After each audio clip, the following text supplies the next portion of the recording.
पति ब्रह्मचारी।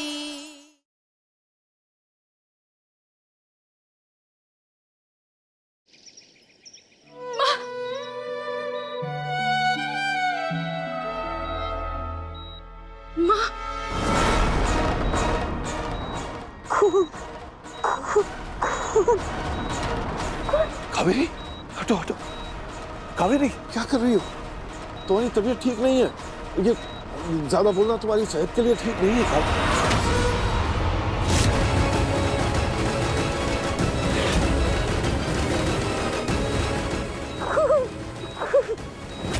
कावेरी, क्या कर रही हो? संभालो अपने आप को। मैं तुम्हारा पति हूँ, गुलाब सिंह। माँ आप शांत हो जाइए, आपकी तबीयत बिगड़ जाएगी। आरफ काफी डॉक्टर। कावेरी, मैं हूँ तुम्हारा।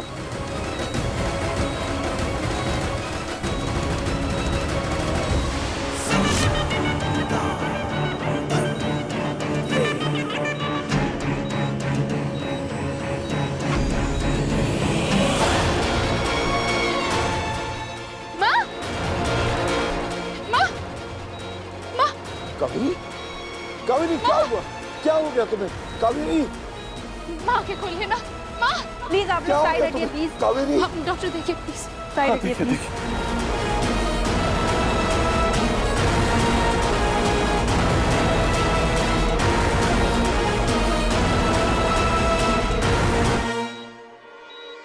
ये ऑक्सीजन का पाइप कैसे निकल गया?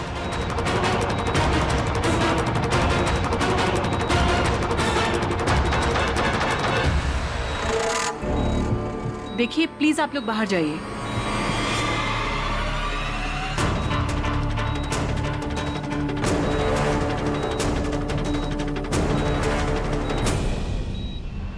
ऑक्सीजन वायर निकला कैसे?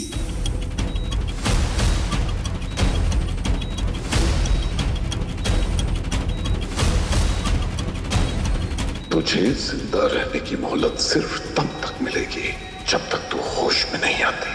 उठी तो जान से गई। आप लोग गए नहीं? बाहर जाइए प्लीज। बेशक।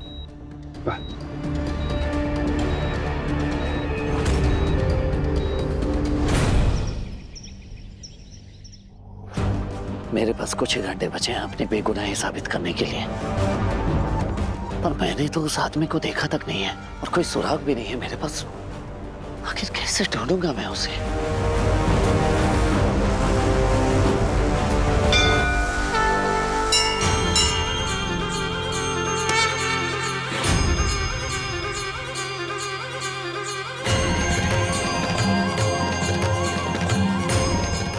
सूरज कहाँ ले जा रहे हो?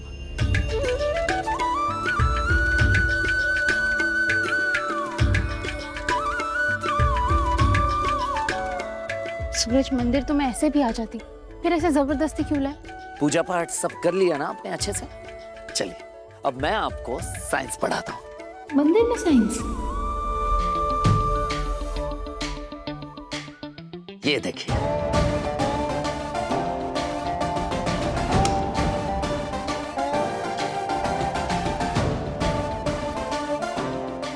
इसमें कौन सा साइंस है? नारियल फोड़ना तो मुझे भी आता है।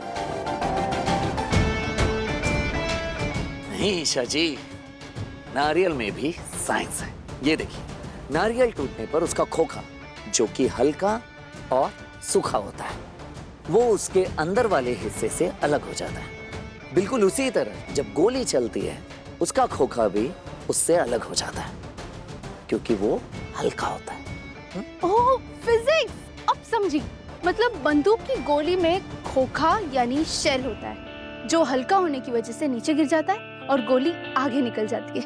डिशक्याओ। बंदूक से जब गोली चलती है तो उसका खोखा उससे अलग हो जाता है, यानी जिस बंदूक की गोली ईशा जी की मां को लगी थी उसका खोखा भी यहीं कहीं होना चाहिए।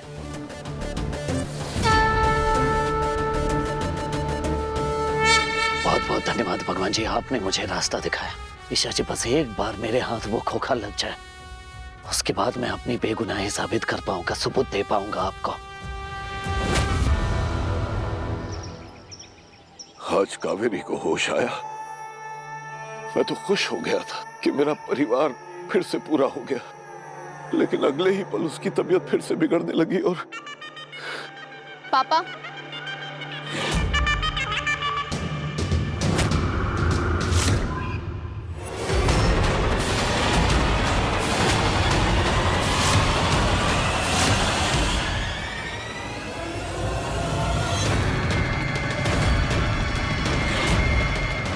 तबीयत बिगड़ी नहीं,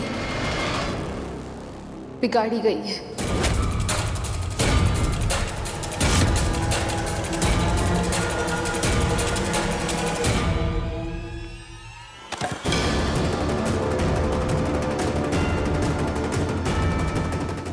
ये सब क्या है गुड़िया? कुछ फैसले हमेशा गलत ही साबित होते हैं पापा। आज मैं उन फैसलों को सुधारने जा रही हूँ।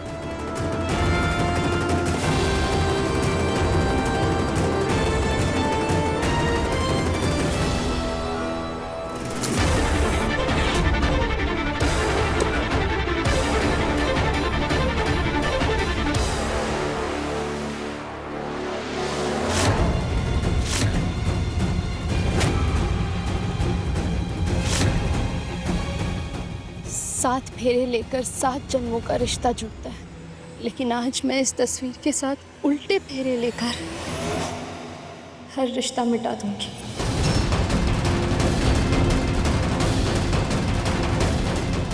ईशा भाभी प्लीज ये सब मत कीजिए।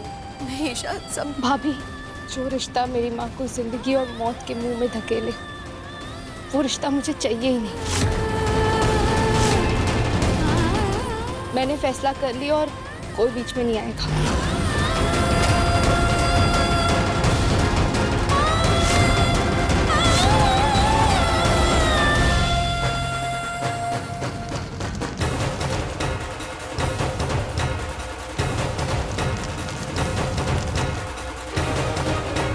पापा, आपका विश्वास जीतने के लिए मुझे ये करना ही होगा, क्योंकि माँ होश में आते ही कुछ बताना चाहती थी।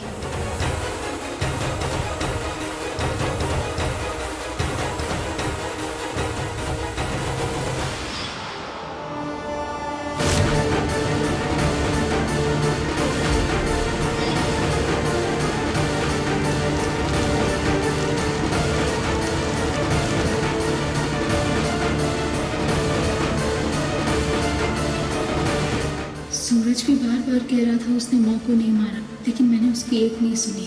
और वो ऑक्सीजन का वायर कैसे खुल गया था? ये ऑक्सीजन का पाइप कैसे निकल गया? ईशा जी, आपका मुझ पर भरोसा ना करना बहुत बड़ी गलती साबित हो सकती है आपकी। जब बंदूक में गोली नहीं थी तो गोली भला कैसे चल सकती है? आप ही सोचिए ना।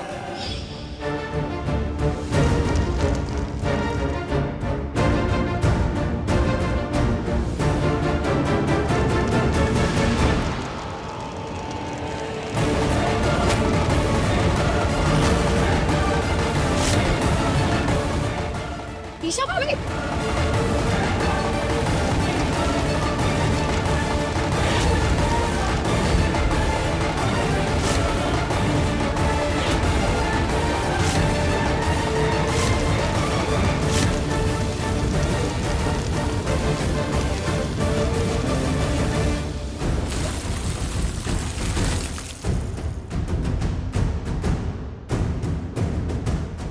गुड़िया तू ठीक है ना?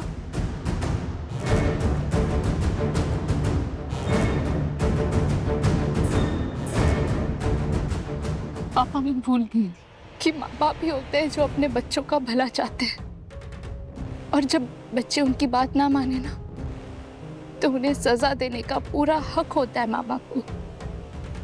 हाँ, आपने मुझे सूरज के साथ इस रिश्ते में बांधा, पर मैंने आप पर यकीन नहीं किया, बल्कि इस गुंडे पर भरोसा किया। मुझे अपनी गलती की सजा मिलनी चाहिए पापा। ये गुंडा जो अपने पिता का नहीं हुआ, वो मेरा क्या ही होगा।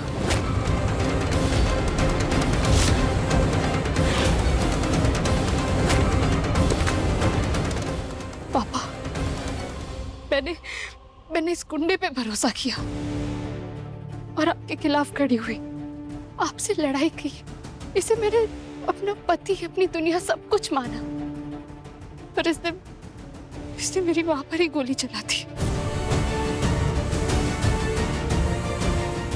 पापा, मुझे समझने में थोड़ा वक्त लग गया, पर अब मैं समझ चुकी हूँ कि माँ बाप ही होते हैं जो अपने बच्चों का भविष्य संवारते हैं। हाँ पापा, आज मैं आपसे कहती हूँ कि आप ही है मेरे भाग्य विधाता।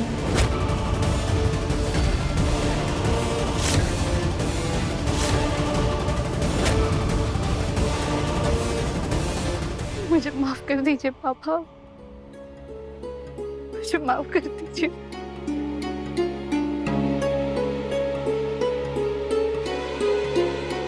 ना गुड़िया, ना ऐसे रोते नहीं है बेटा। बेटा मैंने जो कुछ भी किया वो तेरी भलाई के लिए ही किया था, सिर्फ तेरी भलाई के लिए।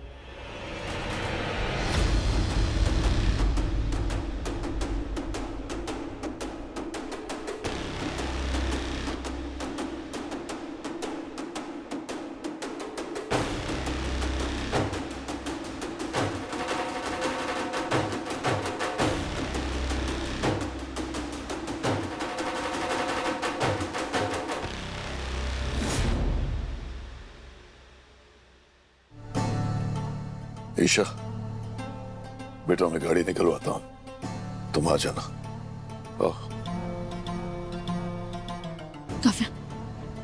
काव्या, मुझे तुम्हारी एक हेल्प चाहिए। मुझे पापा का फोन चेक करना है। पापा जी का फोन? हाँ काव्या, क्योंकि मुझे ऐसा लग रहा है कि कोई तो बात है जो पापा हमसे छुपा रहे हैं, और मुझे यकीन है कि उनके फोन में कुछ ना कुछ जरूर पता चलेगा। तुमने देखा ना, माँ होश में आते ही कुछ कहने की कोशिश कर रही थी और अचानक से उन्होंने पापा का कॉलर पकड़ लिया। कोई तो बात जरूर है। काव्या, मुझे प्लीज पापा का फोन चाहिए, मेरी हेल्प कर दो ना प्लीज। अच्छा भाभी, मैं कोशिश करके पापा जी को 5 मिनट के लिए बिजी तो रख सकती हूँ, पर हाँ, आज बेबी का वैक्सीनेशन है और पापा जी हमेशा बेबी को अपने गोद में लेकर ही टीका लगवाते हैं। उस वक्त तो अपना फोन चेक नहीं करेंगे क्योंकि उनका ध्यान पूरा बेबी पे होगा।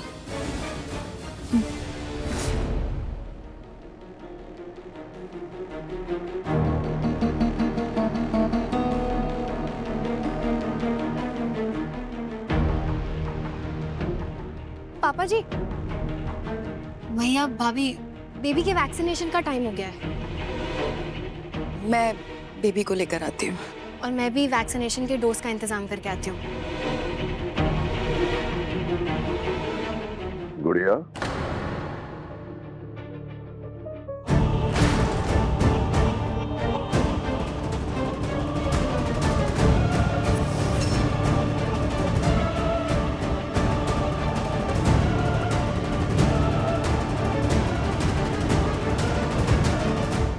बेटा आज तूने अपने पापा का दिल वापस से जीत लिया, खुश कर दिया मुझे।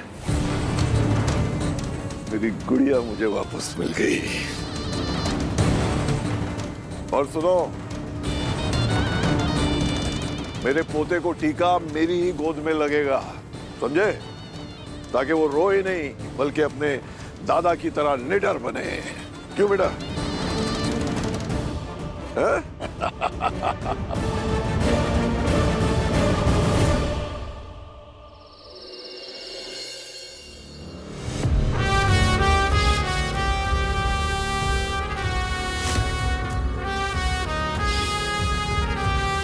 मम्मी जी मान जाइए ना प्लीज। तो घर से आवाज आ रही है, क्या हुआ?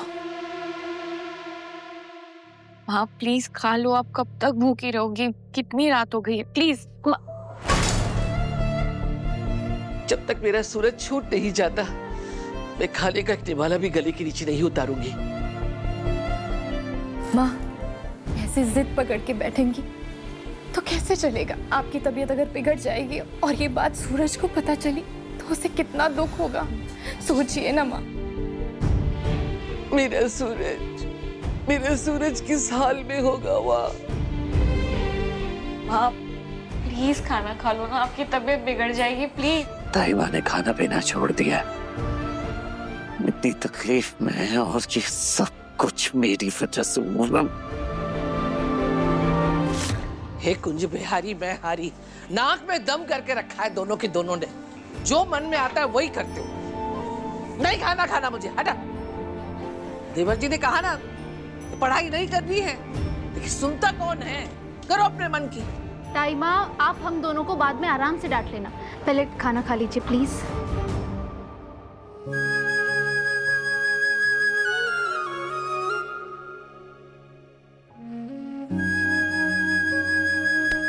जल्दी अरे ताईमा, पापा जी कह रहे हैं तो थोड़ी बात उनकी मान लेते हैं। देखना कुछ दिन बाद पापा जी खुद कहेंगे सूरज को पढ़ाई करने।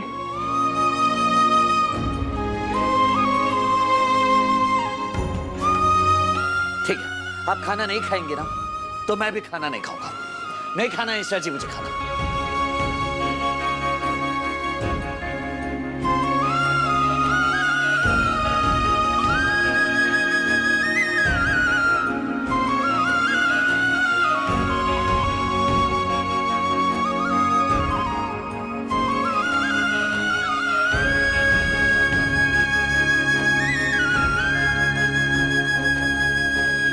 जब से तू इसकी जिंदगी में आई है ना, इसको अपने पल्लू से बांध के रख लिया है, वरना उसके पहले ये जोरू का गुलाम नहीं था। आप बिना कितने क्यूट है, कुछ भी करते रहते हैं। चलिए चलिए जल्दी से खाना खाइए। चलिए। हाँ हाँ ईशा जी।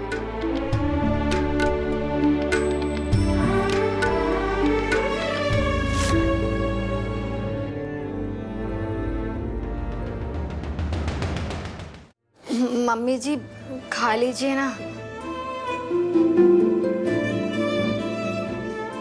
मैं तो मम्मी जी की भलाई के लिए बोली थी। देखो ना कैसे लाल पीली हुई जा रही है। हे बाके बिहारी, कितनी बार समझाऊं तुम सबको, जब तक सूरज खुद आके मुझे अपने हाथ से खाना नहीं खिलाएगी मैं एक और भी नहीं खाऊंगी। क्यों परेशान कर रहे हो मुझे? जाके अपना अपना काम करो, जाके जाओ यहाँ से। वकील साहब मैं आपसे विनती करता हूँ कि आप मेरे बेटे का केस ले लीजिए। मैं वादा करता हूँ कि मैं आपकी पाई पाई चुका दूंगा। आप क्यों बार बार कॉल करके मुझे परेशान कर रहे हैं? बताया ना, बिना पूरे पैसे लिए मैं क्या कोई भी केस नहीं लेगा। प्लीज जब पैसे हो तभी कॉल कीजिए।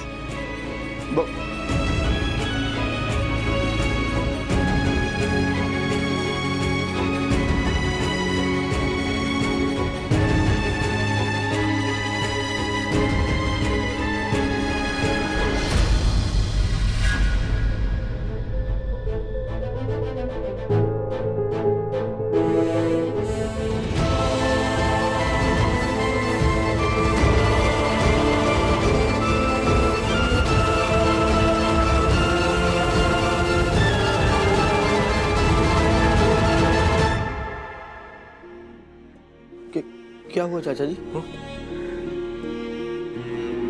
पता नहीं क्यों ऐसा मुझे लगा जैसे मैंने सूरज को देखा।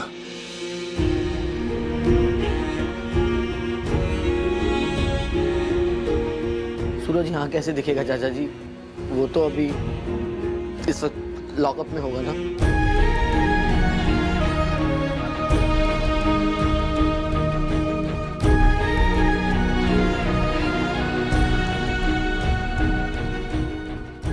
चलिए आइए।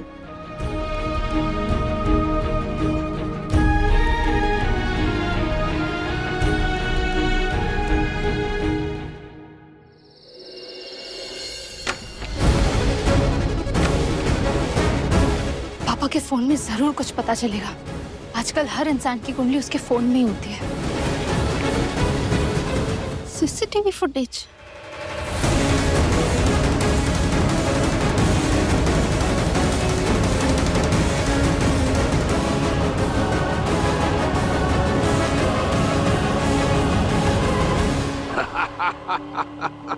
देखा, मेरे पोते को इंजेक्शन भी लग गया और मुंह से आवाज तक नहीं निकली। शाबाश बेटा। काव्या, चलो डिनर की तैयारी कर लेते हैं।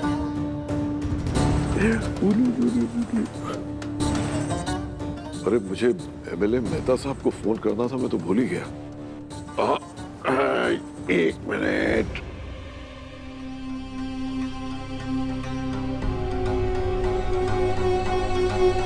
मेरा फोन कहाँ चला गया?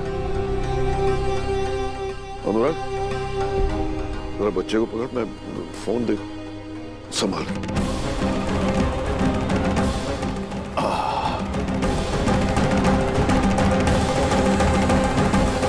फोन कहाँ रख दिया मैं?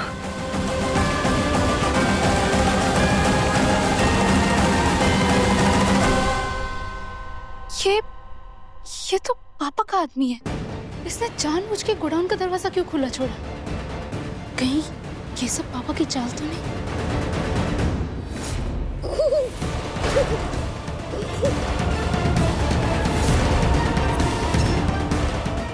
ईशा जी, आपका मुझ पर भरोसा ना करना बहुत बड़ी गलती साबित हो सकती है आपकी। जब बंदूक में गोली नहीं थी तो गोली भला कैसे चल सकती है? आप भी सोचिए ना। ईशा जी प्लीज।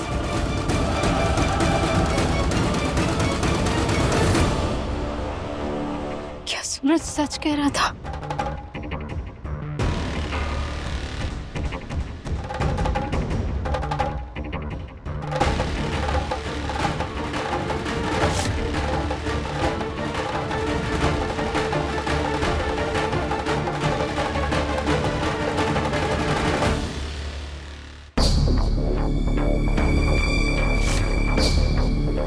पापा ने ये किस आदमी को बंदूक दी? पता लगाना होगा ये आदमी कौन है। इस आदमी से ही मुझे सच का पता लग सकता है। गुड़िया,